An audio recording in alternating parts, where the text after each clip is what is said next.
And, you know, you look up all the time and you see these bad women, you know, as far as looks. You see these bad, fine to the bone women. And you hear the scandals. They're everywhere. They're all over social media, all in the papers. You hear these scandals all the time about all of these women, this brick house type women.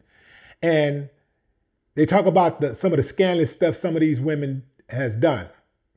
For instance, Apryl Jones. Apryl Jones, who has 2 kids with Omarion, yeah. And was dating his perfect groupmate, example. Lil Fizz. Jay-Z had a song, he said, you don't get a nigga back like that. Yeah, you can get me back, but you don't get a nigga back like that. You know, this chick is like a poor excuse for a woman and a mother. Because if there's just certain things, man, that's against the code, bro. It's just certain things that are against the code, and people get killed for less than that. This is a dude that know your dude's secrets. This is a dude that's been around your dude and they done kicked it. They had a so-called brotherly bond.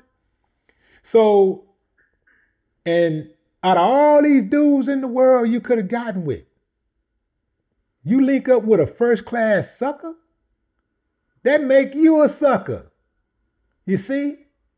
And then you bring this dude around this man kids. I can understand where Mario come from, like I ain't phased, blah, blah, blah. But trust me, bro. He was phased. He just did the right thing in that interview with you. He did the right thing. He was politically correct and he came off, you know, he laid it out there like a player's supposed to lay it out there. So I salute him for that. I don't know if I would have said anything differently. When that whole situation became public, how did you feel about it? I don't feel no ways. I don't feel any way about it. I think that you know, if they're happy, you know, then they should be happy. You know what I'm saying? I think that they, you know, I think they should change the narrative though, because what they're doing. Well, first of all, let me just say, you know, she's still the mother of my children. So, you know, it doesn't matter, you know, or I should say that when something affects her, it affects my kids, and that affects me. That affects me, my kids. But what she does is, you know, live your life. You know what I mean? Live your life. I think people should do whatever makes them happy. I think they should change the narrative though. You know, because if it's their so-called happiness, then I shouldn't be a part of that. You know. You know, that chick is one of the worst type of chicks.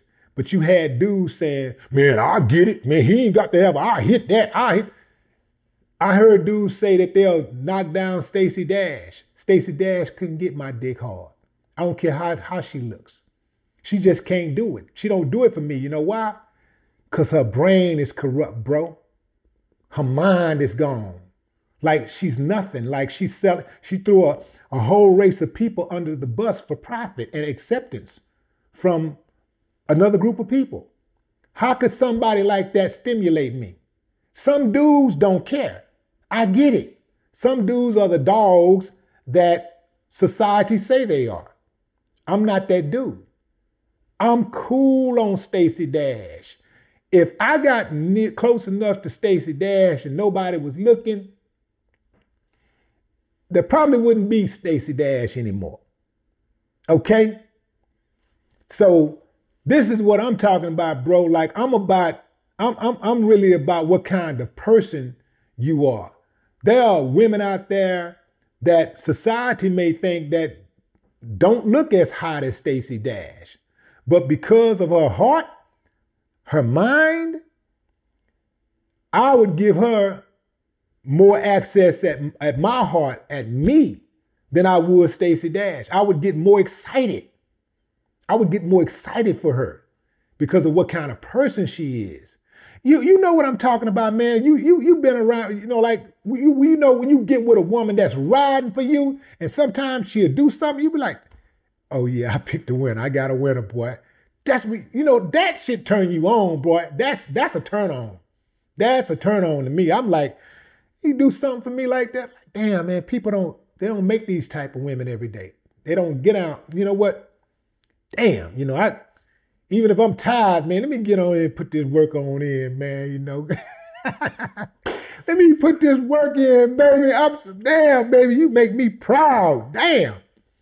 And that's how we're gonna end it. Willie D, man, always a pleasure. Absolutely. On and off camera, you know, you're one of the people I consider a real friend. We stay in contact on a regular basis. Likewise. People always claim that I know everybody. I'm everyone's friend, but you and I are actually friends. I'm glad that you're safe and healthy right now. You know, my thoughts and prayers to Scarface, that he pulls through this, you know, gets a kidney transplant if that's what's needed right now. You know, and at the end of the day, man, we're gonna make it through it. We're gonna make it through this, and we're gonna be all the wiser. And I can tell you, and this isn't based on any sort of medical facts or whatever else, but as you know, when I look at my life before the virus, when I didn't wash my hands on a regular basis, when I was around people more often, I would get somewhat sick. Not fully sick, but, you know, I would have sore throats or I'd have sneezes or whatever else. But now that I'm actually staying much cleaner, I feel overall healthier. You know what, man? I was looking at you, right? I didn't pay attention until like you just started talking about 30 seconds ago or so. And I was like, Corona looks good on you. You actually look more healthier today in the midst of a pandemic than you have, you know, when everything is, you know, all cool or supposed to be cool. Yeah. So you're taking care of yourself. That's good. Yes, sir. And out of every tragedy, I always say the people who live through the tragedies, they have to look at why certain people didn't make it, and they have to internalize it and change their behavior. You know, I learned when Nipsey Hussle got killed that I need to watch my words around the people who I know look up to me, and not dismiss people and be extra polite to those people, because I see what happens when you just speak loosely to someone who's going to be hurt by your words. And you saw what happened to Nipsey Hussle. You know, I learned by watching, you know, what happened to Pop Smoke, to be extra careful of putting your address out on the internet. Mm-hmm. Not to say that that's what happened, but that's one of the theories, that he had flashed his address hours before he had a home invasion. You have to learn from the people who make it through coronavirus. It's very, very sad what happened to Fred the Godson, but Fred the Godson was in very bad shape physically. He always, you know, I don't know, I assume that he was born with it, but he was very, very overweight every time I ever saw him. And whether he took it seriously throughout his life or not, I don't know. I have my condolences to his family, but you have to look at that and say, look, I got to get in better shape. I got to make sure that if something hits me, my immune system, my health, my breathing, my cardiovascular system can prepare myself for that. You know what I'm saying? So that's my advice to everybody. Take people's losses and internalize them and make yourself get through these things. Yeah, it's one of those things where people say experience is the best teacher. Experience is not the best teacher. Other people's experience is the best teacher. Yep. Facts. Willie D, always a pleasure and an honor. Until next time. Absolutely. Thank you, man.